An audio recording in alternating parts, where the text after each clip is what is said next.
ഒരു ഉമ്മ ഒരു കുഞ്ഞിനെ പ്രസവിച്ചാൽ ആദ്യത്തെ ഒരു വർഷക്കാലം ആ കുഞ്ഞ് കരയുമ്പോ നിങ്ങൾ ആ കുഞ്ഞിനെ അടിക്കരുത്. എന്തേ കാരണമെന്നറിയോ? ആ കുഞ്ഞ് എന്തിനാണ് കരയുന്നത് എന്ന് നിങ്ങൾ ചിന്തിച്ചിട്ടുണ്ടോ രക്ഷിതാക്കളെ? നബി സല്ലല്ലാഹു അലൈഹി വസല്ലം തങ്ങൾ പഠിപ്പിച്ചു, അർബഅതു അശ്ഹുരിൻ ലാ ഇലാഹ ഇല്ലല്ലാഹ്. ഒരു വർഷമെന്ന് പറഞ്ഞാൽ 22 മാസങ്ങളാണ്. ഒരു വർഷം പറഞ്ഞാൽ ഒന്ന് പറയ്, 12 മാസം അല്ലേ? ഞാൻ 22 മാസം 24 മാസം. സുബ്ഹാന ജല്ല ജലാലുഹു. ഒരുത്തൻ എന്തോ ഒരു ഗുലുമാല് നടന്നപ്പോ, നിങ്ങൾ വർക്ക് തൂങ്ങാതിരിക്കാൻ വേണ്ടി പറയാം, എന്തോ ഒരു ഗുലുമാല് നടന്നപ്പോ ഓം പറഞ്ഞു പിന്നൊരുത്തനോട്, ചിലക്കല്ല നിന്റെ തൊള്ളയിലുള്ള 62 പല്ലു ഞാൻ തകർത്ത് തരിപ്പണം. അപ്പൊ ഇടയ്ക്കൊരുത്തനുണ്ടായി, ഓന് ഈ ചർച്ചയിലൊന്നും ഉള്ളവനല്ല, ഓൻ ദൂരെ ഇരുന്നിട്ടുള്ളവനാ. ഓനക്കൊരു സംശയം, എന്താ സംശയം, ഡൗട്ട് ഒന്ന് ക്ലിയർ ചെയ്യാൻ ഓം വന്ന് ചോദിച്ചു, അല്ല നിങ്ങളെ ചർച്ചകളൊക്കെ ഞാൻ കേട്ടു, പക്ഷെ ഈ ചർച്ചയുടെ ഇടയ്ക്ക് നീ പറഞ്ഞല്ലോ, എന്താ പറഞ്ഞത്? നിന്റെ 62 പല്ലു ഞാൻ തകർക്കും. എന്റെ ഒരു സംശയം, മനുഷ്യന്റെ തൊള്ളയിൽ 62 പല്ലുണ്ടാവുമോ? അപ്പൊ ഈ വന്നവനോട് ഇടയ്ക്ക് വെച്ചിട്ട് കയറി കൂടി ഇവനോട് ഇവൻ പറയാം, ഇത് ചർച്ച നടക്കുമ്പോ നിന്നെ പോലത്തെ ശൈത്താൻ ഇടയ്ക്ക് വരൂന്ന് എനിക്കറിയും, അതുകൊണ്ട് നിന്റെ തൊള്ളയിലുള്ള പള്ളിന്റെ എണ്ണം കൂടി കൂട്ടിയിട്ടാണ് ഞാൻ പറഞ്ഞത്, രണ്ടാളെ ഒന്നിച്ചങ്ങ് തകർത്ത് തരിപ്പണം. അപ്പൊ 62 ശരിക്കും. അപ്പൊ അതുകൊണ്ട് 22 മാസമൊന്നുമല്ല, 12 മാസങ്ങളാണ് ഒരു വർഷം. 1 year means 12 months. ഒരു വർഷം എന്ന് പറഞ്ഞാൽ 12 മാസം. ഈ 12 മാസം, ആദ്യത്തെ 12 മാസങ്ങളിൽ കുഞ്ഞ് കരയുമ്പോ രക്ഷിതാക്കളെ നിങ്ങളാ കുഞ്ഞിനെ അടിക്കരുത്. ഒരു വർഷം കഴിഞ്ഞാൽ പിന്നെ അടിക്കേണ്ട സമയമുണ്ട്, അടിക്കാൻ പാടില്ലാത്ത സമയമുണ്ട്, എല്ലാം കൂടി ഒറ്റ വാല് തീർക്കാൻ പറ്റൂല. നമുക്ക് അതിന് ഇൻഷാല്ലാഹ് ഈ ഉളുവാർക്ക് ഇനി ഒരു ദിവസം ഡേറ്റ് തരാം. ഞാനിപ്പോ പറയുന്നത്, ആദ്യത്തെ ഒരു വർഷക്കാലം ഒരു കുഞ്ഞ് കരയുമ്പോ അടിക്കണ്ട എന്ന് പറയാനുള്ള കാരണം എന്താണെന്നറിയോ? ആദ്യത്തെ 4 മാസമുണ്ടല്ലോ, അർബഅതു അശ്ഹുരിൻ, ആദ്യത്തെ പേരിൽ സ്വലാത്ത് ചൊല്ലിയതുകൊണ്ട് നിങ്ങൾ അടിച്ചു എന്ന് വരൂ. അതുകൊണ്ട് രണ്ടാമത്തെ 4 മാസങ്ങളിലും കുഞ്ഞ് കരയുമ്പോൾ അടിക്കരുത്. ഇപ്പൊ 8 മാസങ്ങളായി, ഇനി അവസാനത്തെ 4 മാസങ്ങളിൽ കുഞ്ഞ് കരയാനുള്ള കാരണം എന്താണ്? ഒന്നാമതായി അല്ലാഹുവാണ്, രണ്ടാമതായി നബി സല്ലല്ലാഹു അലൈഹി വസല്ലം തങ്ങളാണ്, ഇനി മൂന്നാമതായി കുഞ്ഞ് 4 മാസങ്ങളിൽ കരയാനുള്ള കാരണം എന്താണ്? അദ്ദുആഉ ലിവാലിദൈഹി. ആ കുഞ്ഞിയുടെ ഉമ്മാക്കും ഉപ്പാക്കും വേണ്ടി കണ്ണീരിറ്റിച്ച് കുഞ്ഞ് കരയുന്നു. അതാണ് 4 മാസങ്ങളിൽ കരയാൻ കാരണം. ഉപ്പാനെ ഓർത്ത് കുഞ്ഞ് കരയലാണ്, ഉമ്മാനെ ഓർത്ത് കുഞ്ഞ് കരയലാണ്. ആ ഉപ്പാക്കും ഉമ്മാക്കും വേണ്ടി കുഞ്ഞ് ദുആ ചെയ്യലാണ്. ആ ദുആ ചെയ്തിട്ടുള്ള കണ്ണുനീരാ മക്കളെ അവസാനത്തെ 4 മാസങ്ങളിൽ കുഞ്ഞ് കരയുന്നതിന്റെ അർത്ഥം. അതുകൊണ്ട് അവസാനത്തെ 4 മാസങ്ങളിൽ നിങ്ങളൊരു കുഞ്ഞ് കരയുമ്പോൾ അടിച്ചാൽ ഉമ്മാക്കും ഉപ്പാക്കും ദുആ ചെയ്തതുകൊണ്ട് മക്കളെ അടിച്ചു എന്ന് വരും. അതുകൊണ്ട് ഈ പറയപ്പെട്ട 4 മാസങ്ങളിലും 8 മാസങ്ങളിലും 12 മാസങ്ങളിലും അഥവാ ഒരു വർഷക്കാലം നിങ്ങളെ മക്കളെ നിങ്ങൾ അടിക്കരുത്. അപ്പോ നിങ്ങളൊന്ന് ആലോചിച്ച് നോക്ക്, ദുനിയാവിലേക്ക് ഒരു കുട്ടി വരുന്നത് അല്ലാഹുവിനെ ഓർത്തിട്ടാ, ലാ ഇലാഹ ഇല്ലല്ലാഹ് നബി തങ്ങളുടെ പേരിൽ സ്വലാത്ത് ചൊല്ലിയിട്ടാണ് ദുനിയാവിലേക്ക് ഒരു കുഞ്ഞ് വരുന്നത്. പിന്നെ ഉമ്മാക്കും ഉപ്പാക്കും ദുആ ചെയ്തിട്ട് കണ്ണീരിറ്റിച്ച് പ്രാർത്ഥിച്ചിട്ടാണ് ഒരു കുഞ്ഞ് ദുനിയാവിലേക്ക് വരുന്നത്. എന്നാ ഞാൻ ചോദിക്കട്ടെ, ഈ കുഞ്ഞ് എന്നാണ് പിന്നെ അല്ലാഹുവിനെ മറന്നത്? ഈ കുട്ടി എന്നാണ് പിന്നെ സ്വലാത്ത് മറന്നത്? ഈ കുട്ടി എന്നാണ് പിന്നെ ഉമ്മാനെയും ഉപ്പാനെയും ആക്രമിക്കാൻ തുടങ്ങിയത്? ഒരു കുഞ്ഞ് ദുനിയാവിലേക്ക് വരുന്നതിന്റെ അവസ്ഥ നിങ്ങളൊന്ന് ചിന്തിച്ചു നോക്ക്. മഹാന്മാരായ പണ്ഡിതന്മാർ കിതാബുകളിൽ പഠിപ്പിച്ചത് കാണാം, ഒരു ഗർഭിണി, അത് ഉളുവാറിലാകട്ടെ എന്റെ കളസയിലാകട്ടെ, ഒരു ഗർഭിണിയായ ഒരു സ്ത്രീ, ആ സ്ത്രീയുടെ പ്രസവം ഡെലിവറിയുടെ സമയം അടുത്താൽ ആ ഗർഭിണിയായ പെണ്ണിന്റെ രണ്ട് ഭാഗങ്ങളിലും രണ്ട് മലക്കുകൾ വരും. വലഭാഗത്ത് ഒരു മലക്ക് വരും, ഇടഭാഗത്ത് വേറെയൊരു മലക്ക് വരും. ആ മലക്ക് വന്നിട്ട് എന്ത് ചെയ്യൂ? ഈ ഗർഭപാത്രത്തിലുള്ള കുഞ്ഞിനെ പുറത്തേക്ക് വലിക്കൂ. രണ്ട് മലക്കുകളും ഗർഭപാത്രത്തിലുള്ള കുഞ്ഞിനെ പുറത്തേക്ക് വലിക്കൂ. ആ പുറത്തേക്ക് വലിക്കുന്ന സമയമാണ് ഈ ഗർഭിണിയായ പെണ്ണിന് വേദന അനുഭവപ്പെടുന്നത്. അതുകൊണ്ടാണ് പ്രസവിക്കുന്ന സമയത്ത് നല്ലോണം വേദന ഉണ്ടാവും. പക്ഷെ നമ്മളെന്താ പറയാ, ഉസ്താദേ എന്റെ ഭാര്യ ഗർഭിണിയാണ്, സുഖപ്രസവത്തിന് വിചാരിക്കും. ഉസ്താദേ എന്ത് സുഖപ്രസവം? പ്രസവം സുഖ? അതിനർത്ഥം എന്തേ ഉള്ളൂ? നോർമലായി പ്രസവിക്കുക, അതായത് ഓപ്പറേഷൻ ചെയ്യാതിരിക്കാം. കുടിക്കാനും എത്തി. എനിക്കൊരു ഗ്ലാസ് കിട്ടിയ തിരക്കേണ്ടില്ലായിരുന്നു. പക്ഷെ ഞാനിപ്പോ വേറെ നിർത്തിയിട്ട് എങ്ങനെ കുടിക്കും? അപ്പൊ നിങ്ങളെല്ലാം നല്ലോണം കുടിച്ചോളി, ഞാനത് കഴിഞ്ഞിട്ട് കുടിച്ചോളാം. നിങ്ങൾ എന്റെയും കൂടി നിയത്താക്കി, ഉസ്താദും കുടിച്ചാൽ ഞാൻ തന്നെ നിയത്താക്കുന്നു. അല്ലാഹു ബർക്കത്ത് ചെയ്യട്ടെ. ഇത് വിതരണം ചെയ്യാൻ സഹായിച്ച ഒരുപാട് പേരുണ്ടാവും. അല്ലാഹു എല്ലാവർക്കും അർഹമായ പ്രതിഫലം തരട്ടെ. അപ്പൊ ഞാൻ പറഞ്ഞു വന്നത്, ഒരു ഗർഭിണിയായ സ്ത്രീ പ്രസവിക്കുമ്പോൾ രണ്ട് മലക്കുകൾ വന്നിരിക്കും. വലഭാഗത്ത് ഒരു മലക്ക്, ഇടഭാഗത്ത് വേറെ ഒരു മലക്ക്. എന്നിട്ട് ഈ ഗർഭപാത്രത്തിലുള്ള കുഞ്ഞിനെ പുറത്തേക്ക് വലിക്കുമ്പോൾ ആ ഉമ്മ, അതായത് ഗർഭിണിയായ സ്ത്രീക്ക് വേദനയാകൂ. അപ്പോഴാണ് പ്രസവ വേദനയുണ്ടാകുന്നത്. നല്ല ചൂടാണല്ലേ? തണുപ്പുള്ള സമയത്ത് കുറച്ച് നല്ല ചൂടുണ്ടാ? അപ്പൊ നല്ല ചൂടാ. അല്ല, ഓരോരുത്തർക്ക് ഇങ്ങനെ ആക്കുന്നുണ്ട്. ഇങ്ങനെ ആക്കിട്ട് ചിലരുടെ കയ്യിൽ കല്ലുണ്ടോന്ന് അറിയില്ല, മെല്ലെ ഇങ്ങനെ ഊർത്തിട്ട് ഇങ്ങനെ കൈക്ക് ഇങ്ങനെ വെക്കാൻ. വേറെ ചില ആളുകള് നല്ലോണം പൊതച്ചിട്ട് മൂടിട്ട് തന്നെ വന്നവരുണ്ട്. എനിക്ക് കിട്ടിയ തിരക്കേടില്ല ഞാൻ ചിന്തിക്കാം. അള്ളാഹു അയാൾക്ക് ബറക്കത്ത് കൊടുക്കും. കാരണം എല്ലാ തണുപ്പും മാറ്റിയിട്ട് ഇൽമിന്റെ സദസ്സിൽ വന്നിരിക്കാന്ന് പറഞ്ഞാല് ഞാൻ സാധാരണ പറയാറുണ്ട്, ഇങ്ങനത്തെ ഒരു സദസ്സ് അള്ളാഹ് കബൂൽ ചെയ്താൽ തന്നെ നമുക്ക് കബറിൽ സുഖമായിട്ട് ഉറങ്ങാം, പരലോകത്ത് രക്ഷപ്പെടാം. അള്ളാഹു അങ്ങനെ ആക്കി തരട്ടെ. എത്ര പേര് ചിലപ്പോ പിന്നെ എല്ലാ തണുപ്പുള്ള കൊണ്ട് എങ്ങനെ പുറത്തേക്ക് പോകുന്നു എന്ന് കരുതിയിട്ട് ഇങ്ങോട്ട് വരാത്തവരുണ്ടാവും. ഓർക്ക് നമ്മളോട് ഈ മടിയൊന്നും ഉണ്ടായിട്ടൊന്നുമില്ല. പക്ഷെ എങ്ങനെ പോയാൽ കാറ്റ് കൊള്ളൂ, തണുപ്പ് കൊള്ളൂ എന്ന് കരുതി. പക്ഷെ എന്നാലും അതൊക്കെ മാറ്റിവെച്ച് വന്നിട്ടാണല്ലോ സദസ്സിലിരിക്കുന്നത്. അല്ലാഹു ഞങ്ങളെ ഖബൂലാക്കി തരട്ടെ, ഈ സദസ്സ് ഖബൂലാക്കി തരട്ടെ. അപ്പൊ ഞാൻ പറഞ്ഞു വന്നത്, ഒരു ഗർഭിണിയായ പെണ്ണിന്റെ ഗർഭപാത്രത്തിൽ നിന്നുള്ള കുഞ്ഞിനെ മലക്കുകൾ ഇങ്ങനെ വലിക്കുമ്പോൾ വേദനയാവും. അപ്പോഴാണ് ഉമ്മാക്ക്, ഗർഭിണിയായ സ്ത്രീക്ക് വേദന അനുഭവപ്പെടുന്നത്. പക്ഷേ കുഞ്ഞ് പുറത്തേക്ക് വരൂല. കാരണം മലക്കുകൾ വലിക്കുമ്പോ കുഞ്ഞ് പുറത്തേക്ക് വരണമെങ്കിൽ മലക്കിന് അല്ലാഹു തആല പവർ കൊടുക്കണം. ഏത് നബിയും ഏത് വലിയും ഏത് മലക്കും ഏത് തങ്ങളും ഏത് മൊയ്ലിയാരും സഹായിക്കണമെങ്കിൽ അവർക്ക് അല്ലാഹു അതിനുള്ള പവർ കൊടുത്തേ മതിയാകൂ. അല്ലാഹു കൊടുക്കാത്ത ഒരു പവറും ഒരു നബിക്കില്ല, ഒരു വലിയനുമില്ല, ഒരു തങ്ങൾക്കുമില്ല, ഒരു മൊയ്ലിയാർക്കുമില്ല. അപ്പൊ പിന്നെ എന്ത് ചെയ്യും? ഈ മലക്കുകൾ കുഞ്ഞിനെ പുറത്തേക്ക് വലിക്കുമ്പോ കുഞ്ഞ് പുറത്തേക്ക് വരൂല്ല.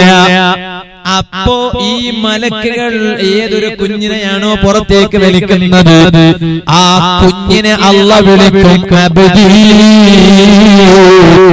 എന്റെ അടിമ, മൻമനാ, ഞാൻ ആരാണടാ? ഗർഭപാത്രത്തിലുള്ള കുഞ്ഞിനോട് അല്ലാഹു ചോദിക്കുകയാണ്, എടാ മന്നന, നീ ഇത്രയും ഗർഭ പിടിച്ചിട്ട് ഹട്ട പിടിച്ചിട്ട് നിന്റെ ഉമ്മാന്റെ വയറ്റിലിരിക്കല്ലേ? എന്റെ മലക്കുകൾ വലിക്കുമ്പോ നീ പുറത്തേക്ക് വരുന്നില്ലല്ലേ?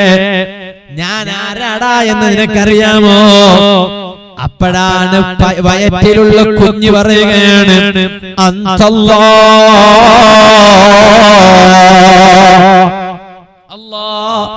നീ അല്ലാഹുവാണ്, അല്ലദീ ലാ ഇലാഹ ഇല്ലാ അൻത, നീ അല്ലാതെ ആരാധനക്കർഹനില്ല, അങ്ങനെയുള്ള അല്ലാഹുവാണ് നീ. ഇതങ്ങ് പറയുമ്പോ അള്ളാന്റെ പേരങ്ങ് കേട്ടപ്പോ അല്ല ഈ കുഞ്ഞിനോട് ഞാൻ ആരാനടാ എന്ന് ചോദിച്ചപ്പോ ഈ കുഞ്ഞു ഉമ്മാന്റെ വയറ്റിലേക്ക് സുജൂദ് വീണുപോയി. പുറത്തല്ല, ഉമ്മാന്റെ വയറ്റിൽ ഈ കുഞ്ഞ് സുജൂദ് ചെയ്തു. എന്നിട്ട് ഉമ്മാന്റെ ഗുഹ്യ ഭാഗത്ത് നിന്ന് ദുനിയാവിലേക്ക് സുജൂദ് ചെയ്തിട്ട് കുഞ്ഞ് പുറത്തേക്ക് വരികയാണ്.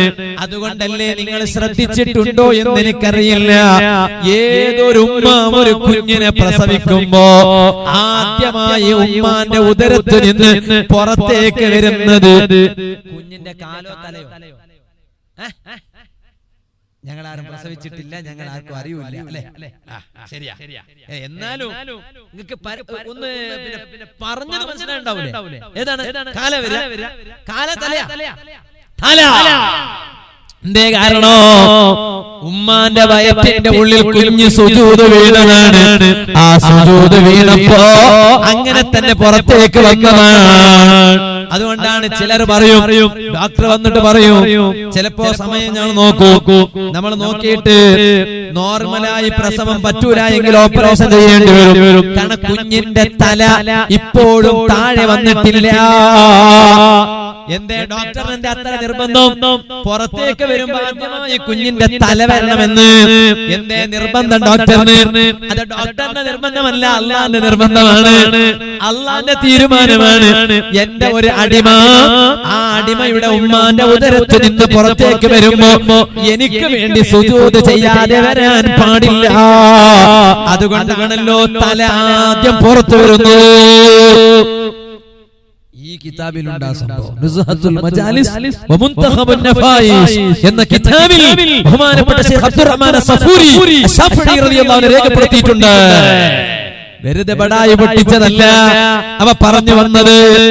അപ്പൊ ഒരു കുഞ്ഞ് ദുനിയാവിലേക്ക് വരുമ്പോ അള്ളാനെ ഓർത്തുകൊണ്ടാണ് വരുന്നത്. ഞാൻ പറയട്ടെ, അള്ളാനെ ഓർത്താൽ ഒരാള് പോലും ഒരു കുടിക്കലും പെടൂല. ഉസ്താദേ കയ്യിൽ പണല്ല. എന്താ പണമില്ലാത്ത കാര്യം? എന്താണ് പണമില്ലാത്ത കാര്യം? പ്രധാനമന്ത്രി പഴയ നോട്ടെല്ലാം പ്രശ്നത്തിലായി പോയി. നമ്മളെ പ്രധാനമന്ത്രി ഒരു അർദ്ധരാത്രിക്ക് നമ്മുടെ പഴയ നോട്ടുകളെല്ലാം ബാൻ ചെയ്തപ്പോ എത്ര ആളറിയോ വിളിച്ചിട്ട് ചോദിക്കണം, ഉസ്താദേ സ്ഥാപനത്തിന് പൈസ വേണം? പറയാനും പേടിയാണ്. ഒരാളെ വിളിച്ചിട്ട് പറഞ്ഞു. അപ്പൊ പിന്നെ എല്ലാ ഗഡുവും കഴിഞ്ഞതുകൊണ്ട് പിടിക്കേണ്ടവരെ പിടിക്കും ചെയ്തു, പിടിക്കാത്തവരെ പിടിക്കാത്തവർ, പൈസ ഉണ്ടാക്കുന്നവർ പൈസ ഉണ്ടാക്കുകയും ചെയ്തു, പൈസ പോയവൻ പൈസ പോവുകയും ചെയ്തു. എല്ലാം കഴിഞ്ഞ ശേഷം പറയുന്നതിന് വിരോധമൊന്നുമില്ല. ഒരാൾ എനിക്ക് വിളിച്ചിട്ട് പറഞ്ഞു, 1 കോടി രൂപ കയ്യിൽ, 1 കോടി രൂപ. അപ്പൊ ഉസ്താദിന്റെ സ്ഥാപനത്തിന്റെ കമ്മിറ്റിക്ക് ആ കമ്മിറ്റിന്റെ പേരിലുള്ള അക്കൗണ്ട് കിട്ടാലോ? എന്തൊരു സന്തോഷം. എന്നിട്ട് പറയാം, ഉസ്താദേ 70 ലക്ഷം തിരിച്ചു തന്നാ മതി. എത്ര? 70 ലക്ഷം തിരിച്ചു തന്നാ മതി. 30 ലക്ഷം സ്ഥാപനത്തിന് തന്നെ പോരെ? 30 ലക്ഷം, 30 രൂപയല്ല ഇവരുടെ 30 ലക്ഷം. ഇന്നാ ലില്ലാഹി വ ഇന്നാ ഇലൈഹി റാജിഊൻ. അപ്പോഴേക്ക് എന്റെ വാട്സാപ്പിൽ ഒരു മെസ്സേജ് വന്നു, 8-ാം തീയതിന്റെ ഉള്ളിലായിട്ട് എല്ലാ സ്ഥാപനത്തിന് കണക്ക് കൊടുക്കാനുള്ള പുതിയ തീരുമാനം വന്നില്ല. ഞാൻ പറഞ്ഞു വേണ്ട, പൈസ വേണ്ട. കാരണം പൈസ ഉള്ള പഴയ നോട്ടുള്ള ആളുകളെല്ലാം തീരുമാനം വന്ന ഉടനെ നേരെ പോയത് മംഗലാപുരം, കാസർഗോഡ് ജ്വല്ലരിക്ക് പോയിട്ട് കോടിക്കണക്കിന് പൈസ കൊടുത്തിട്ട് പൊന്നു വാങ്ങാൻ തുടങ്ങി. അപ്പൊ നമ്മുടെ പ്രധാനമന്ത്രിയുടെ കണ്ണ് പൊന്നിന് വീണ്. ഓൻ പറഞ്ഞു, മംഗലാവാത്ത പെണ്ണിന്റെ കയ്യിൽ ഇത്ര പൊന്ന്, മംഗലായ പെണ്ണിന്റെ ഇത്ര പൊന്ന്, പിന്നെ പൈസത്തിയായ മാമന്റെ കയ്യിൽ ഇത്ര പൊന്ന്, ഓളെ കയ്യിൽ ഇത്ര പൊന്ന്, ആനിന്റെ കയ്യിൽ ഇത്ര പൊന്ന്, അതിനപ്പുറം ഉണ്ടാകാൻ പാടില്ല. അതിനെല്ലാം ലിസ്റ്റ് കാണിക്കണം. അപ്പൊ പിന്നെ പൊന്നിന്റെ കച്ചവടക്കാർ അതും നിർത്തി. ഞാൻ പറഞ്ഞത് അവ എത്ര ആളാ എന്തെല്ലാം ഗുലുമാലിൽ വിട്ടത്, എന്റെ കുടുക്കിൽ പെടുന്നതെന്നേ. ഇപ്പൊ പിന്നെ എല്ലാം സമാധാനിപ്പിക്കാനായിട്ട് ഒരു പുതിയ നോട്ട് വന്നിട്ടുണ്ട്. നമ്മളെ ഗാന്ധിജിക്ക് ജീൻസ് പാന്റ് ഉടുപ്പിച്ച പുതിയ നോട്ട്. നമ്മളെ ഈ കാസർഗോഡ് ഭാഗത്ത് നിന്ന് ഒരാള് അങ്ങോട്ട് പോയില്ല. എവിടെ? ഗൾഫിൽ പോയപ്പോ ഈ കഫീൽ ചോദിച്ചില്ല, നിന്റെ രാജാവിന്റെ ഫോട്ടോ ഒന്ന് കാണാൻ എനിക്ക് ഭയങ്കര താല്പര്യം. കാസർഗോഡുകാരനോട് ഓൻ കരുതിയത് നമ്മൾ ഇവിടുത്തെ രാജാവാണ് മഹാത്മാഗാന്ധി. അപ്പൊ മോന്റെ കീശയിലുണ്ടായ നോട്ട് എടുത്തിട്ട് മഹാത്മാഗാന്ധിന്റെ ഫോട്ടോ കാണിച്ചു കൊടുത്തു. കണ്ട നമ്മളെ രാജ. അപ്പൊ ഈ അറബിയല്ലേ, ഓനും വലിയ സ്ഥാനത്തുള്ളവനല്ലേ കഫീൽ അറബി. ഓൻ പറഞ്ഞു എന്തുവാടെ നമ്മളെ നാട്ടിലത്തെ രാജാവിന്റെ ഫോട്ടോ കണ്ടോ, നിന്റെ നാട്ടിലത്തെ രാജാവിന്റെ കീരിയ ഡ്രസ് ഇട്ടത് മഹാത്മാഗാന്ധി മറ്റേ ആ ഡ്രസ്.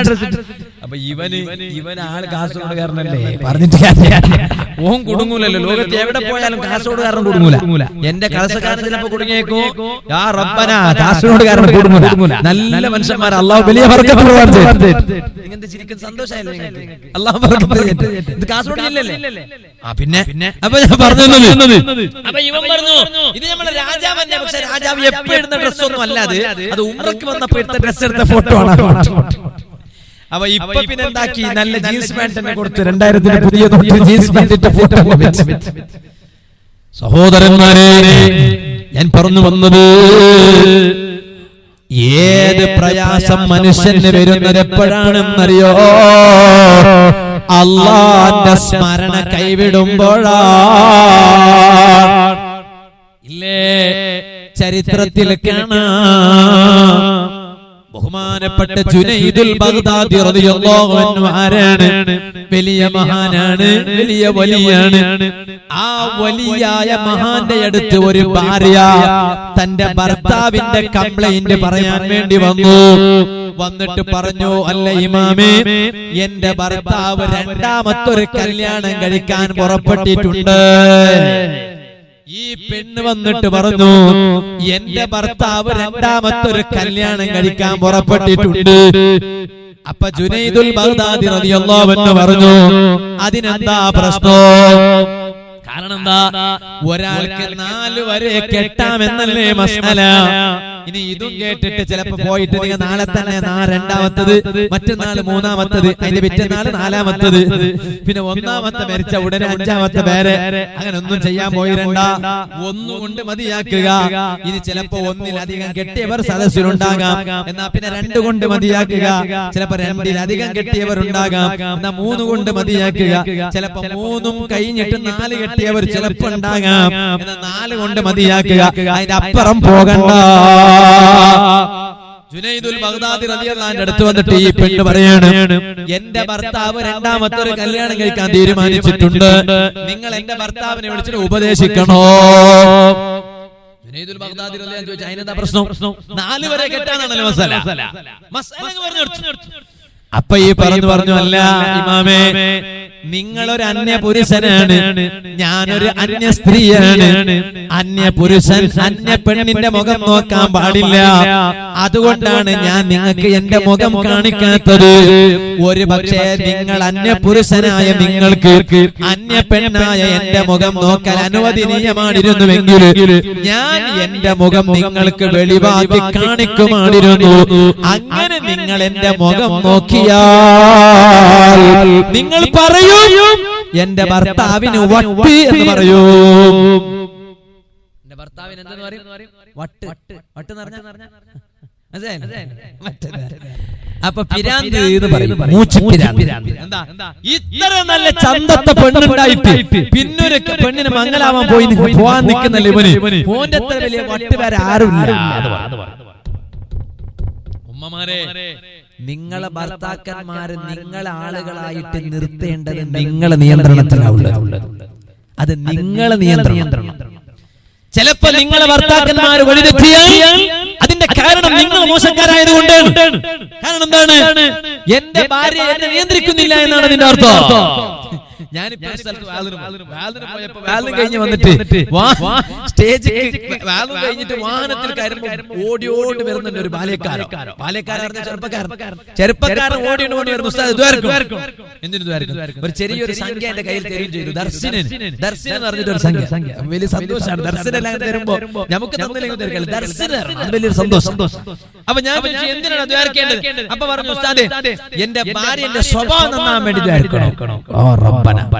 അപ്പൊ നമുക്കിത് തകരാറ് ഭാര്യന്റേതാണോ അല്ല ഇവന്റേതാണോ അറിയില്ലല്ലോ. ഇപ്പൊ ഞാൻ പറഞ്ഞു, ഭാര്യന്റെ സ്വഭാവം നിന്റെ സ്വഭാവം നമ്മൾ എല്ലാവരും സ്വഭാവം നന്നാക്കി തരട്ടെ. കാരണം ഞാനിപ്പോ ഒരു ഭാഗത്ത് മാത്രമേ, ഒരു വാദം മാത്രമല്ല കേട്ടത്. അപ്പൊ ഇവൻ പറഞ്ഞു, ഞാൻ ചോദിച്ചു അവനോട് എന്താണ് ഭാര്യന്റെ സ്വഭാവം, എന്താ പ്രശ്നം? അപ്പൊ പറഞ്ഞു, ഉസ്താദേ ഓൾ എന്നോട് പിണങ്ങിയിട്ട് ഓള് പുറക്ക് പോയിരിക്കാ, കുട്ടികളെ കൂട്ടിയിട്ട് പുറക്ക് പോയിരിക്കാ. സുബ്ഹാനല്ലാഹ്. അപ്പൊ ഞാൻ പറഞ്ഞു, നീ എന്ത് ചെയ്തു? ഞാൻ ഒന്നും ചെയ്തിട്ടില്ല. പിന്നെന്താ പ്രശ്നം? ഞാനൊരു ചെറിയ ജോക്സ് പറഞ്ഞതാ. ജോക്സ് എന്ന തമാശ, ചെറിയൊരു തമാശ പറഞ്ഞതേ ഉള്ളൂ. ഈ തമാശ പറഞ്ഞത് കൊണ്ട് അവൾ അങ്ങ് ഓടിപ്പോയി, അവളെ വീട്ടിലേക്ക് പോയി കളഞ്ഞു. അപ്പൊ ഞാൻ ചോദിച്ചു, മനുഷ്യ പെണ്ണിനോട് പറയേണ്ട തമാശയെ പറയാൻ പറ്റൂ, പറയാൻ പാടില്ലാത്ത തമാശ പറയാൻ പാടില്ല. അല്ല, അത് പറയാൻ പാടില്ലാത്ത തമാശ ഒന്നുമില്ല. അപ്പൊ ഞാൻ ചോദിച്ചു, എന്താ തമാശ? പിന്നീട് എനിക്ക് മനസ്സിലായത് തമാശ പറയാൻ പാടില്ലാത്ത ഒന്നുമല്ല, ഒരു തമാശ പറഞ്ഞതാണ്. അപ്പൊ പറയാം, എന്റെ ഭാര്യന്റെ മൂഡ് അങ്ങ് പോയി കളഞ്ഞപ്പോ ഉസ്താദേ, ഞാൻ ഓളെ മൂഡ് ഓൺ ചെയ്യാൻ വേണ്ടിട്ട്, ഓളെ ഒന്ന് ചിരിപ്പിക്കാൻ വേണ്ടിട്ട് ഞാൻ ഒരു ചെറിയ തമാശ പറഞ്ഞതാ. ഉറങ്ങുന്ന സമയത്ത് ഞാൻ ഓളോട് പറഞ്ഞു, എടി പെണ്ണെ, ഞാൻ നിന്റെ മംഗലാന്ന് മുമ്പ് ഞാൻ നമ്മുടെ നാട്ടിലത്തെ പള്ളിക്ക് നേർച്ചയാക്കി. എത്ര റുപ്യന്റെ നേർച്ച? 1 റുപ്യ. 1 റുപ്യന്റെ നേർച്ചയാക്കിയിട്ട് ഞാൻ പറഞ്ഞു, റബ്ബേ, ഈ 1 റുപ്യ നേർച്ചയാക്കിയതിന്റെ ബർക്കത്ത് കൊണ്ടിട്ട് എനിക്ക് നല്ലൊരു സ്വാലിഹത്തായ ഭാര്യയെ തരണോ. അപ്പൊ നിന്നെ തന്നിട്ട് റബ്ബ് പറഞ്ഞു, ഇതുപോലത്തെ 1 റുപ്യക്ക് കിട്ടുന്ന സാധനം ഇതേ, വേറെ സാധനം കിട്ടാൻ. അപ്പൊ ഇതിലിപ്പോ എന്താണ് പിണങ്ങേണ്ട ആവശ്യം? ഉമ്മമാരെ, ഇതിലിപ്പോ എന്താ പിണങ്ങേണ്ട ആവശ്യം? ഇതൊരു തമാശയല്ലേ? ഏറിയാല് ഭാര്യക്ക് തിരിച്ചിങ്ങോട്ട് പറയാ, എന്താ പറയാ, ഞാൻ എന്റെ പള്ളിക്ക് നേർച്ചയാക്കി. എത്ര?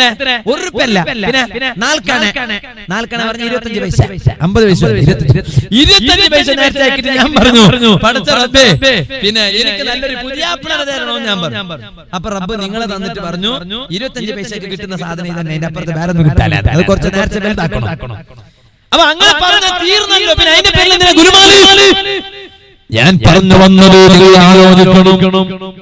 ജുനൈദുൽ ബഗ്ദാദി റളിയല്ലാഹു അൻഹുവിനോട് ഈ പെണ്ണ് വന്ന് പറഞ്ഞു, നിങ്ങൾ എന്റെ മുഖം നോക്കാൻ പാടില്ലാത്തത് കൊണ്ടാണ് ഞാൻ എന്റെ മുഖം നിങ്ങൾക്ക് കാണിക്കാത്തത്. അതേ സമയത്ത് നോക്കാൻ പറ്റുമെങ്കിൽ ഞാൻ കാണിക്കുമായിരുന്നു. നിങ്ങളതാ ഈ വാക്കങ്ങ് പറഞ്ഞപ്പോ ജുനൈദുൽ ബഗ്ദാദി റളിയല്ലാഹു അൻഹു പറഞ്ഞു, ഇതൊരു പെണ്ണിന്റെ വാക്കാണെങ്കിൽ സുബ്ഹാനല്ലാഹ്. ബഹുമാനപ്പെട്ട സയ്യിദ് അവர்கள் നമ്മുടെ വേദിയിലേക്ക് കടന്നു വരുന്നു. അല്ലാഹു അക്ബർ, അല്ലാഹു അക്ബർ, അല്ലാഹു അക്ബർ, ലാ ഇലാഹ ഇല്ലല്ലാഹു, അല്ലാഹു അക്ബർ,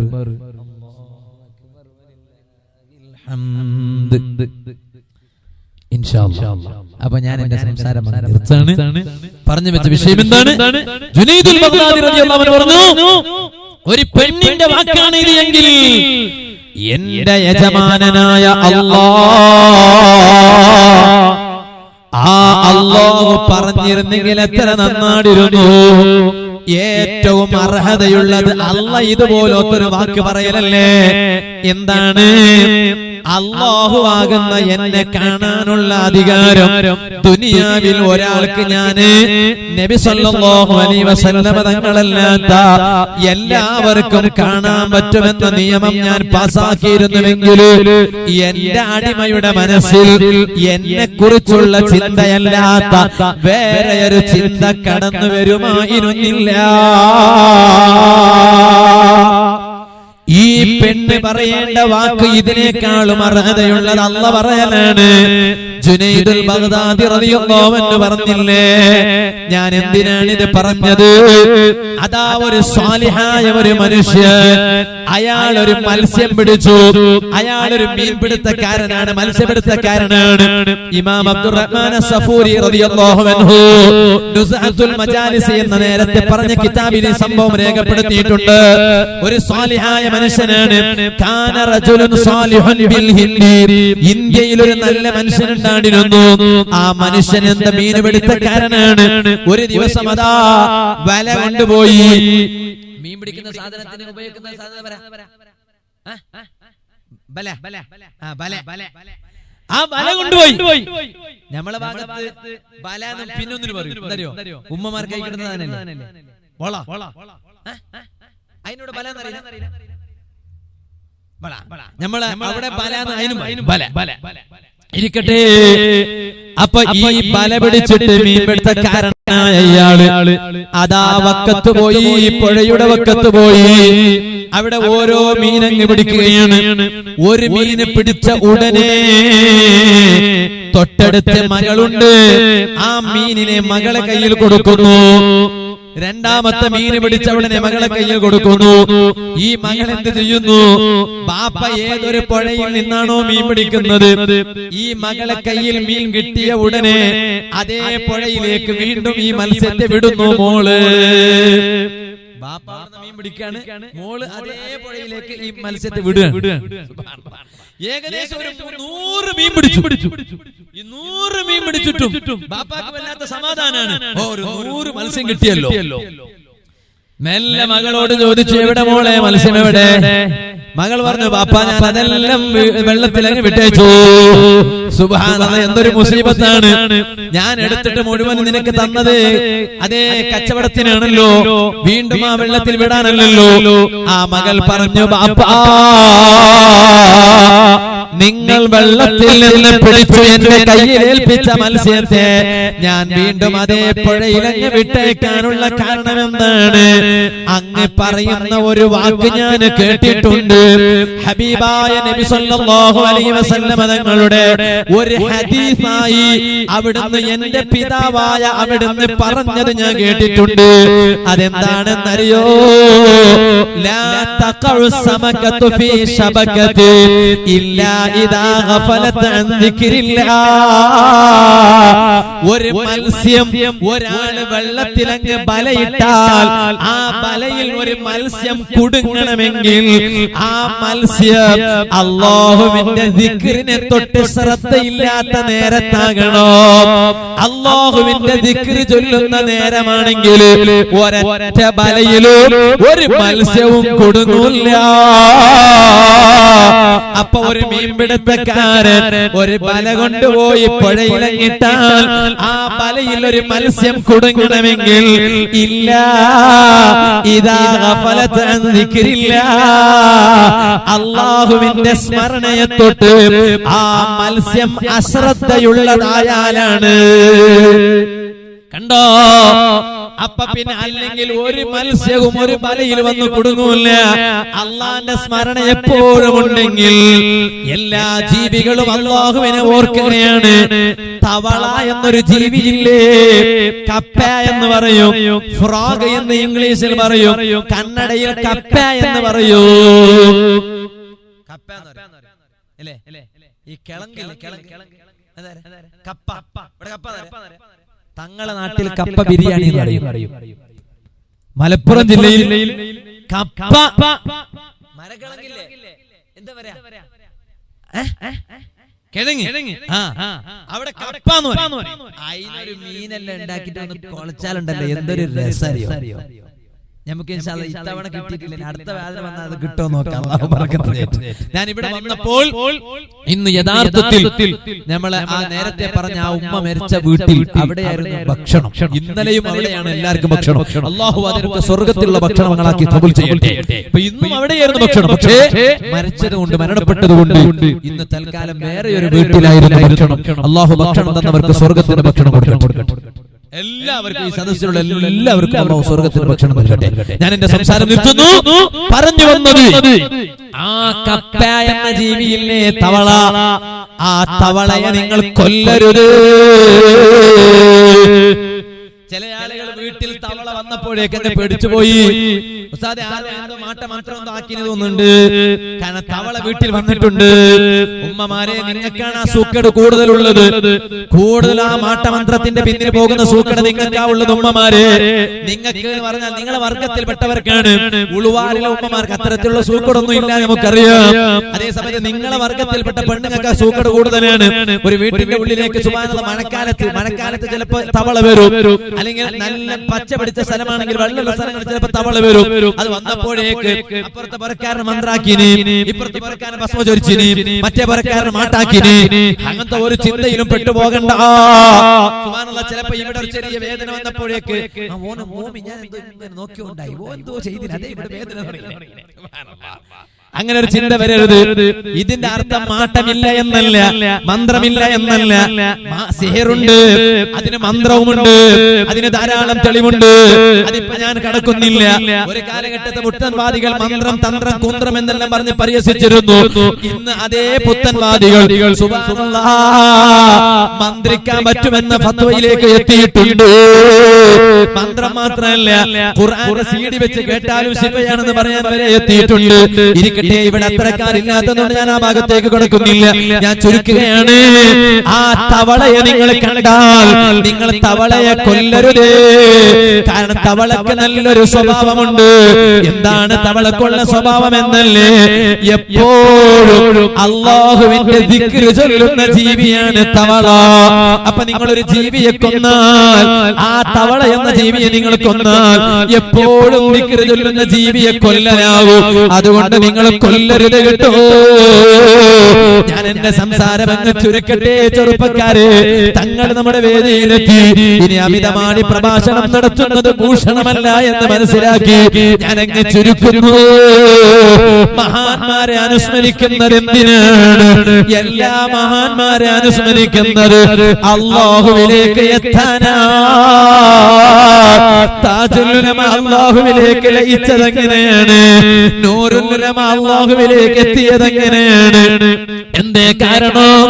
ബഹുമാനപ്പെട്ട താജുൽ ഉലമ വഫാത്താകുമ്പോൾ അവിടുത്തെ പ്രിയപ്പെട്ട മകൻ കൂറത്ത തങ്ങളെ ജേഷ്ഠ സഹോദരനായ ഹാമിദ് ഇമ്പിച്ചിക്കോയ തങ്ങൾ എന്നോട് പറഞ്ഞത് ഞാനിപ്പോൾ ഓർക്കുകയാണ്. താജുൽ ഉലമ വഫാത്താകുന്ന സമയത്ത് തങ്ങളെ പേരമകൻ തൊട്ടടുത്തിരുന്നിട്ട് ബുറുദ പാടുകയാണ്. ആ ബുറുദ പാടുമ്പോൾ ഒരു വരിയിലങ്ങ് തെറ്റുവന്നു പോയി. സക്കറാത്തിന്റെ സ്വൽപ്പം മുമ്പാണ് താജുൽ ഉലമ എന്ത് ചെയ്തു? നിലത്തേക്ക് അടിച്ചു. അടിച്ചിട്ട് പറഞ്ഞു, മോനെ, നിങ്ങൾ പാടിയ വരിയിൽ തെറ്റുണ്ട്, ഒന്ന് തിരുത്തുമോ? ആ പേരക്കുട്ടിക്ക് മനസ്സിലായില്ല, ആ പുള്ളിയായ തങ്ങൾക്ക് മനസ്സിലായില്ല, എവിടെയാണ് തെറ്റുപറ്റിയതെന്ന് മനസ്സിലായില്ല. അവിടുന്ന് മൗനം വീക്ഷിച്ചപ്പോ താജുൽ ഉലമ വഫാത്തിന്റെ നേരമാണ്. അങ്ങോട്ട് പറഞ്ഞു കൊടുക്കുന്നു, മോനെ, നിങ്ങൾ പാടിയ വരി ഇന്നതാണ്, അതിൽ തെറ്റു സംഭവിച്ചത് ഇന്ന വശത്താണ്, തെറ്റ് തിരുത്തേണ്ടത് ഇങ്ങനെയാണ്. ആ തെറ്റ് തിരുത്തിയിട്ട് ബുറുദയുടെ വരിയും അങ്ങ് പാടിയിട്ട് ലോകത്തോട് വിട പറഞ്ഞ താജുൽ ഉലമാനെ മറക്കാൻ പറ്റുമോ? അറിയുമോ? കർണാടകയുടെ മണ്ണിലോ ഈ കാസർഗോഡ് ജില്ലയില് ഒരു കാലഘട്ടത്തെ ആലിമീങ്ങൾ വേണമെന്ന് വരുമ്പോ കേരളത്തിന്റെ വിവിധ ഭാഗങ്ങളിൽ നിന്നല്ലേ കൊണ്ടുവരാറുള്ളത്.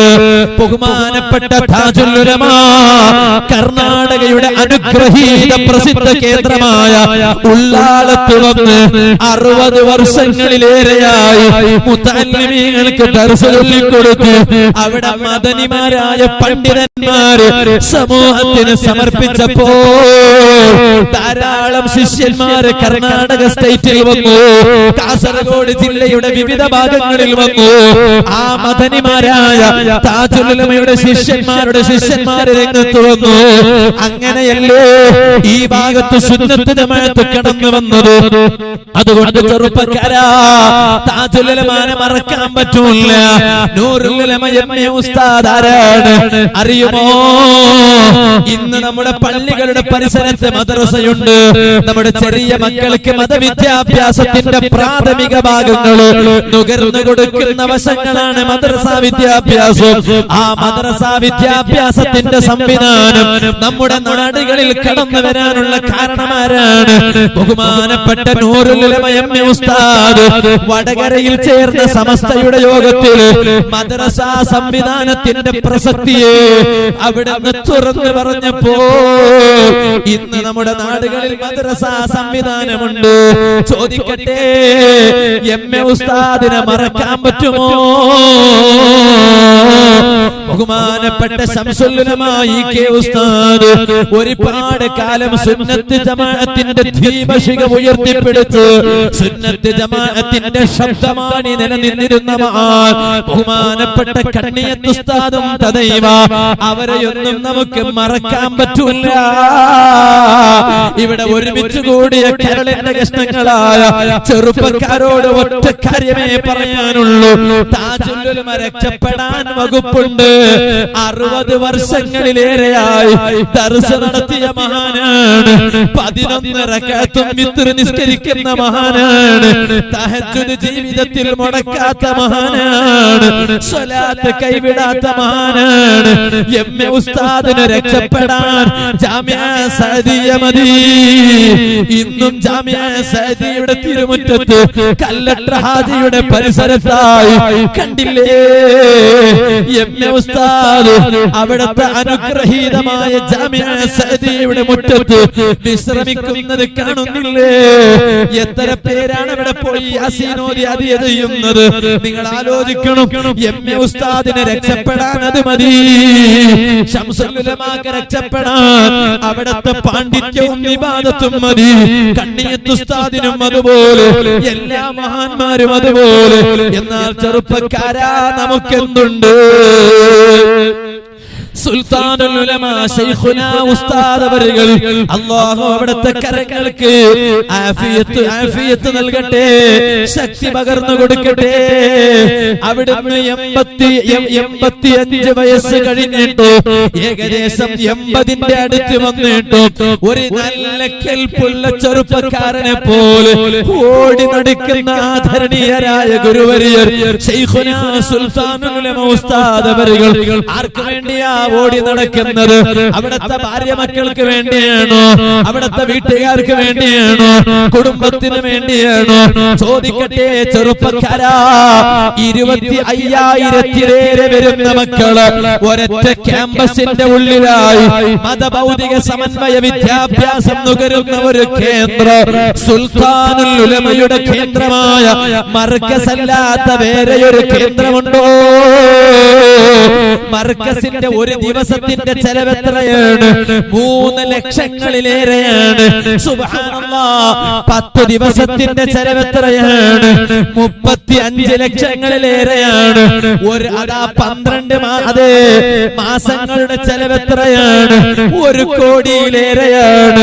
ഒരു കൊല്ലത്തിന്റെ ചെലവ് 1 കോടിയിലേറെ എന്ന് വരുമ്പോ ചോദിക്കട്ടെ, ഒരു വർഷത്തോളം കോടിക്കണക്കിന് രൂപകൾ ചെലവഴിച്ചിട്ട് പട്ടിണി പാവങ്ങൾക്ക് വിദ്യാഭ്യാസം നൽകിക്കൊണ്ട് അവരെ ഈ സമുദായത്തിന്റെ മുൻനിരയിലേക്ക് നയിക്കുന്ന ഒരു നേതാവ് ഈ കാലഘട്ടത്തിൽ ജീവിച്ചിരിപ്പുണ്ടെങ്കിൽ സുൽത്താനുൽ ഉലമയല്ലാത്ത വേറെ ഒരു നേതാവില്ല. അതുകൊണ്ട് മക്കളെ, ചെറുപ്പക്കാരെ, ആ മഹാന്മാരായ നേതൃത്വമോടി നടക്കുമ്പോ പാവപ്പെട്ട നൗഫൽ എന്ത് ചെയ്തു? നൗഫലിന്റെ പ്രസംഗം കൊണ്ട് മാത്രം രക്ഷപ്പെടാൻ വകുപ്പുണ്ടോ? നൗഫലിന്റെ പ്രഭാഷണം കേൾക്കുന്ന കരളിന്റെ കഷ്ണങ്ങളായ ചെറുപ്പക്കാരെ, നാം എന്ത് ചെയ്തു?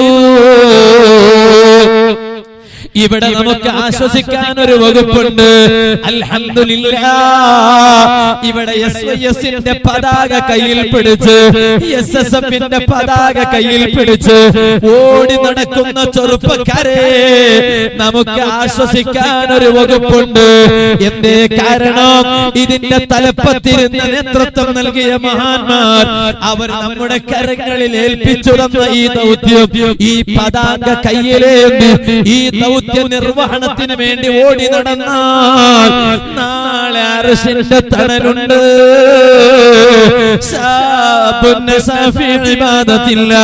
അള്ളാന്റെ ഇബാദത്തിലായി വളർന്നു വന്ന ചെറുപ്പക്കാരന് അർശിന്റെ തണലുണ്ട്.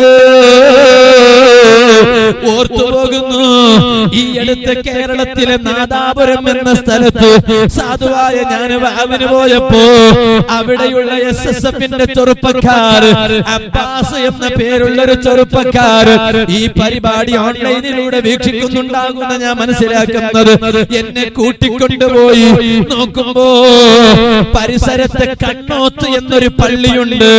ആ പള്ളിയുടെ പരിസരത്ത് നേരെ മുന്നില് ഒരു സാധാരണ ചെറുപ്പക്കാരന്റെ ഒരു ഖബറിന്റെ അടുത്ത് കൊണ്ടുപോയി ഞാൻ ആ ഖബറിന്റെ മീസാൻ കല്ല് നോക്കുമ്പോ ഓ ഖാലിദ് എന്ന ചെറുപ്പക്കാരന്റെ ഖബറാണ്. 1995 ലോകത്തോട് വിട പറഞ്ഞ ഓ ഖാലിദ് എന്ന ചെറുപ്പക്കാരൻ ഞാൻ അതാ കണക്കിട്ട് നോക്കുമ്പോ 22 വർഷം പിന്നിട്ടിരിക്കുന്നു. ചോദിക്കട്ടെ, ഇവിടെ ഖബറിസ്ഥാനില്ലേ 22 വർഷങ്ങൾ മരിച്ച് പിന്നിട്ട ഒരു ചെറുപ്പക്കാരനാണെങ്കിൽ ആ ചെറുപ്പക്കാരന്റെ ഖബർ സിയാറത്തിന് സാദാത്തുക്കൾ വരുന്നത് കാണാറുണ്ടോ? തങ്ങന്മാര് വരുന്നത് കാണാറുണ്ടോ? അലിമീങ്ങൾ വരുന്നത് കാണാറുണ്ടോ? സുബ്ഹാനല്ലാഹ്, ഒരു പൊതു ഖബറിസ്ഥാനിൽ ഒരു സാധാരണ ചെറുപ്പക്കാരന്റെ ഒരു ഖബറാണ് ഓ ഖാലിദ് എന്ന ചെറുപ്പക്കാരൻ. ആ ചെറുപ്പക്കാരൻ ഇന്നും ആ ചെറുപ്പക്കാരന്റെ ഖബർ ലക്ഷ്യം വെച്ചുകൊണ്ട് മാത്രം സിയാറത്തിന് പോകുന്ന ഒരുപാട് തങ്ങന്മാരും പ്രവർത്തകരും ആലിമീങ്ങളുണ്ട്. എന്തേ കാരണമെന്നറിയോ? 30 വർഷങ്ങൾക്ക് മുമ്പ് 30 വയസ്സ് ആകുന്നതിന് മുമ്പ് ലോകത്തോട് യാത്ര പറഞ്ഞ ചെറുപ്പക്കാരനാണ് ഓ ഖാലിദ്. പക്ഷെ എന്നാലും അറിയുമോ, ഇന്നും ആ ചെറുപ്പക്കാരനെ ഓർക്കാനുള്ള കാരണം എന്താണ്? മഹാന്മാരായ സാദാത്തുക്കളുടെ പിന്നിലണിനിരന്ന് ആലിമീങ്ങളെ പിന്നിലണിനിരന്ന് SSFന്റെ പതാക കയ്യിൽ പിടിച്ച് പ്രവർത്തിച്ച ചെറുപ്പക്കാരനാ. എന്നോട് അബ്ബാസ് പറഞ്ഞു, ഉസ്താദേ ഓ ഖാലിദ് മരണപ്പെട്ടപ്പോൾ അന്ന് ഓ ഖാലിദിന്റെ ജനാസ കോഴിക്കോട് മെഡിക്കൽ കോളേജിൽ കുളിപ്പിച്ച് നേരെ മർക്കസിൽ കൊണ്ടുപോയി അവിടെ ജനാസ നിസ്കാരം നടന്നു. ആ നിസ്കാരം കഴിഞ്ഞതിന് ശേഷം നേരെ നാട്ടിലേക്ക് ചൊക്ലിയിലേക്ക് അതാ ജനാസ കൊണ്ടുവരികയാണ്. ആംബുലൻസിൽ മയ്യിത്ത് കൊണ്ടുവരുമ്പോ അതാ റോഡിന്റെ 2 ഭാഗത്തും 43ഓളം വരുന്ന മദ്രസയിലെ മക്കള്, അതുപോലെ ഉസ്താദുമാര്. ആ ഉസ്താദുമാരും മക്കളും റോഡിന്റെ 2 വശങ്ങളിൽ നിൽക്കുന്നു, തഹ്ലീൽ ചൊല്ലുന്നു, സ്വലാത്ത് ചൊല്ലുന്നു, ഓ ഖാലിദ് എന്ന ചെറുപ്പക്കാരന്റെ ജനാസയെ വരവേൽക്കുന്നു. എന്തൊരു ഭാഗ്യമാണ്! നിങ്ങളൊന്ന് ആലോചിച്ചു നോക്കണം. എന്തേ കാരണമെന്നറിയോ? ഓ ഖാലിദ് തങ്ങളല്ല, ഓ ഖാലിദ് വലിയ ആലിമല്ല, ഓ ഖാലിദ് വലിയ കോടീശ്വരനല്ല, ഓ ഖാലിദ് വലിയ പണക്കാരനല്ല. പക്ഷേ ഓ ഖാലിദിന്റെ കയ്യിൽ ഒരു സമ്പത്തുണ്ടായിരുന്നു. എന്താണെന്നറിയോ? SSF എന്ന സമ്പത്താണ് കേട്ടോ. കഴിഞ്ഞ ദിവസങ്ങളിൽ ലോകത്തോട് യാത്ര പറഞ്ഞ ഷമീർ മുസ്ലിയാരെ പരിചയമില്ലേ? കോഴിക്കോട് ജില്ലയിലെ കൊടുവള്ളിക്കാരനായ ഷമീർ എന്ന കൂട്ടുകാരൻ സുബ്ഹാനല്ലാഹ് സഖാഫി ബിരുദം വാങ്ങാൻ ദിവസങ്ങൾ മാത്രമേ ബാക്കിയുള്ളൂ, സമയങ്ങൾ അല്പം മാത്രമേ ബാക്കിയുള്ളൂ. പഠിക്കുന്ന സമയത്ത് തന്നെ അല്ലാഹുവിന്റെ വിളിക്കങ്ങ് ഉത്തരം ചെയ്തു. ആ ഷമീരിന്റെ മയ്യിത്ത് നിസ്കാരത്തിന് നേതൃത്വം നൽകിയതാരാണെന്നറിയോ?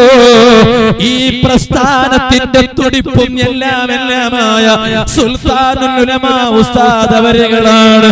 എല്ലാ തിരക്കുകളും അങ്ങ് മാറ്റിവെച്ച് ഒരു നിമിഷം പോലും സമയം ലഭിക്കാത്ത നേതാവല്ലേ, എല്ലാ തിരക്കും അങ്ങ് മാറ്റിവെച്ച് ഒരു SSFന്റെ കരളിന്റെ തുടിപ്പായ ഷമീർ മുസ്ലിയാർ മരണപ്പെട്ടു എന്ന വിവരം കേട്ടപ്പോ നേതാവായ സുൽത്താനുൽ ഉലമാ ഷമീരിന്റെ വീട്ടിലെത്തി, ആ പള്ളിയിലെത്തി. ഇന്ന് SSF എവിടെയെല്ലാം പ്രവർത്തിക്കുന്നുണ്ടോ? കേരളത്തിൽ മാത്രമല്ല, കർണാടകയിൽ മാത്രമല്ല, അങ്ങകലെ വിദേശ രാഷ്ട്രങ്ങളിൽ വരെ SSFന്റെ സഹോദര സംഘടനകളായ ICF പ്രവർത്തിക്കുന്നുണ്ട്. കർണാടകയിലെ KCF പ്രവർത്തിക്കുന്നുണ്ട്. റിസാല സ്റ്റഡി സർക്കിൾ എന്ന പേരിൽ RSC പ്രവർത്തിക്കുന്നുണ്ട്. എല്ലാ ശാഖകളിലും എല്ലാ യൂണിറ്റുകളിലും എന്തിനേറെ പറയണോ, മക്കത്തെ ഹറം ശരീഫിൽ വരെ മദീനയുടെ റൗളാ ചാരത്ത് വരെ എസ്എസ്എഫിന്റെ സഹോദരന്മാര് ഒരുമിച്ച് കൂടി ഷമീരിന്റെ ബർസഖിയായ ജീവിതം ബാസുരമാകാൻ പ്രാർത്ഥിച്ചു. എന്തേ ഷമീരിന് ഇങ്ങനെ ഒരു ഭാഗ്യം കിട്ടാൻ കാരണം? ഷമീർ എസ്എസ്എഫിന്റെ പ്രവർത്തകനാണ്. എല്ലാ തിരക്കുകളും മാറ്റിവെച്ച് ഏത് മീറ്റിംഗിനും പങ്കെടുക്കുന്ന ഒരു ചെറുപ്പക്കാരനാണ്. പോരാ, ഷമീർ പറഞ്ഞ ഒരു വാക്കുണ്ടായിരുന്നു, ഞാൻ കല്യാണം കഴിച്ച് എനിക്കൊരു ആൺകുഞ്ഞ് ജനിച്ചാൽ എന്റെ നേതാവായ മുഹമ്മദുർ റസൂലുള്ളാഹി സ്വല്ലല്ലാഹു അലൈഹി വസല്ലമ തങ്ങളുടെ മകനില്ലേ, ആരാണ് ഖാസിം എന്ന പേരുള്ള മോനില്ലേ, ആ മോന്റെ പേര് ഞാൻ വെക്കും, മുഹമ്മദ് ഖാസിം എന്ന് വെക്കും. പക്ഷെ അല്ലാഹുവിന്റെ വിധിയാണ്, കല്യാണത്തിന് ദുനിയാവിൽ അവസരമില്ല. പറയട്ടെ, ഷമീരിന് ലോകമോർത്തില്ലേ ചെറുപ്പക്കാരാ? എന്തേ കാരണം? ഷമീർ കുടുംബം നല്ല പണക്കാരുടെ കുടുംബമാണ്, പാവപ്പെട്ടവനല്ല ഷമീർ. പക്ഷേ പണമുള്ളത് കൊണ്ടല്ല ഷമീരിനെ ഓർത്തത്. ഷമീരിന്റെ ബാപ്പയും ഉമ്മയും വിദേശത്താണ് താമസം. അവർ വലിയ പണക്കാരുടെ കുടുംബം എന്ന് കരുതിയിട്ടല്ല. പിന്നെയോ ഓർക്കാനുള്ള കാരണം, അങ്ങനെ പണക്കാരെ ഓർക്കണമെങ്കിൽ ഇവിടെ എത്ര പണക്കാരാ മരിച്ചുപോയത്, അവരെ ഓർക്കാൻ ഇവിടെ ആളുകളുണ്ടോ? ഷമീരിനെ ഓർക്കാനുള്ള കാരണം എന്താണ്? അതാ എസ്എസ്എഫിന്റെ സജീവ പ്രവർത്തകനാണ്. സുൽത്താനുൽ ഉലമയുടെ മനുഷ്യ മനസ്സുകളിലെ കോർത്തിണക്കാൻ എന്ന പ്രമേയം ഉയർത്തിപ്പിടിച്ച് കാസർഗോഡ് മുതൽ തിരുവനന്തപുരം വരെ നടന്ന കേരള യാത്രയുടെ സമയത്ത് അറിയുമോ, നിങ്ങൾക്കറിയുമോ, കോഴിക്കോട്ട് നിന്ന് സൈക്കിളിൽ കയറിയിട്ട് തിരുവനന്തപുരം വരെ സൈക്കിൾ ഓടിച്ച പ്രവർത്തകനാണ്. എന്തേ കാരണം? ബസ്സിൽ യാത്ര ചെയ്യാൻ കഴിയാഞ്ഞിട്ടല്ല, കാറിൽ പോകാൻ കഴിയാഞ്ഞിട്ടല്ല, ട്രെയിനിൽ യാത്ര ചെയ്യാൻ കഴിയാഞ്ഞിട്ടല്ല. ഞാൻ കോഴിക്കോട് നിന്ന് തിരുവനന്തപുരം വരെ സൈക്കിൾ ഓടിച്ച് പോയാൽ കേരള യാത്രയുടെ ഒരു പ്രചാരണം കൂടിയാകുമല്ലോ എന്ന് കരുതിയിട്ടാണ് കേരളത്തിന്റെ എസ്എസ്എഫിന്റെ 40ാം വാർഷികം എറണാകുളത്ത് വെച്ച് നടന്നപ്പോ അതിന്റെ പ്രചാരണാർത്ഥം ഒറ്റയ്ക്ക് ഒരു ദിവസം ട്രെയിനിലങ്ങ് കയറി, ആരും കൂടെയില്ല, തുടങ്ങി ഒരു 10 മിനിറ്റ് പ്രഭാഷണമാണ്. 40ാം വാർഷികത്തിന്റെ പ്രമേയ പ്രഭാഷണമാണ്. കൂടെ ആരുണ്ടോ ചിന്തയില്ല, കയ്യിൽ മൈക്കുണ്ടോ ചിന്തയില്ല, മുന്നിലുള്ളവർ എന്ത് അഭിപ്രായം പറയും എന്ന ചിന്തയില്ല. എല്ലാ ചിന്തയും മാറ്റിവെച്ച് എസ്എസ്എഫിന്റെ ത്രിവർണ്ണ പതാക കയ്യിലേക്ക് ഷമീർ പ്രവർത്തിച്ചപ്പോ ആ ഷമീരിനെ ഓർക്കാൻ ഇന്ന് എത്ര പേരാണ്? അതുകൊണ്ട് എന്റെ സദസ്സിലുള്ള ചെറുപ്പക്കാരോട് പറയട്ടെ, നിങ്ങൾ എസ്എസ്എഫിൽ പ്രവർത്തിക്കുന്നവരാകണം. രക്ഷിതാക്കളോട് പറയട്ടെ, ഉമ്മമാരെ, നിങ്ങൾ നാളെ മരണപ്പെട്ടാൽ ഇന്ന് കണ്ടില്ലേ ഇവിടെ ഒരു ഉമ്മ മരിച്ചപ്പോ, ഞാൻ വലിയ ആളാണെന്ന് പറയുന്നതല്ല, ഞാൻ അവിടെ പോയി യാസീനോദി. എന്തേ? എനിക്ക് ആ ഉമ്മാനെ പരിചയമില്ല, ആ ഉമ്മാക്ക് എന്നെയും പരിചയമുണ്ടാകണമെന്നില്ല. ഞാനൊരു ചെറിയ മുതല്ലിമാണ്. ഞാൻ അവിടെ പോകാനുള്ള കാരണം എന്താണ്? ഈ പ്രസ്ഥാനത്തിന്റെ കുടുംബത്തെ വളരെയധികം സ്നേഹിക്കുന്ന ഒരു ഉമ്മയാണ്. ഞാൻ നിങ്ങളോട് പറയട്ടെ, നാളെ നിങ്ങൾ മരിച്ച് ഖബറിലങ്ങ് കഴിയുമ്പോൾ നിങ്ങൾക്ക് ദുആ കിട്ടണോ? നിങ്ങൾക്ക് എസ്എസ്എഫിൽ മെമ്പർഷിപ്പ് ലഭ്യമല്ല, നിങ്ങൾ സ്ത്രീകളായതുകൊണ്ട്. അതേ സമയത്ത് നിങ്ങളുടെ ആൺമക്കളില്ലേ ഉമ്മമാരെ, ഉപ്പമാരെ, നിങ്ങളുടെ ആൺമക്കളില്ലേ, ആ ആൺമക്കള് എസ്എസ്എഫിൽ ചേർത്തി പ്രവർത്തിപ്പിക്കുക. എന്നാൽ നാളെ നിങ്ങളും മരിച്ച് ഖബറിൽ കഴിയുമ്പോ നിങ്ങളെ ഓർക്കാൻ ഇവിടെ ഒരു ടീമുണ്ട്. അല്ലാഹു അങ്ങനെ ആക്കി തരട്ടെ. അതിന് കാരണമായി ഈ സദസ്സിനെ നമ്മിൽ നിന്ന് സ്വീകരിക്കുമാറാവട്ടെ. ഹബീബായ തിരുനബി സല്ലല്ലാഹു അലൈഹി വസല്ലം തങ്ങളുടെ തിരുനോട്ടമുള്ള സദസ്സായി ഈ സദസ്സിനെ റബ്ബ് നമ്മിൽ നിന്ന് ഖബൂൽ ചെയ്യട്ടെ.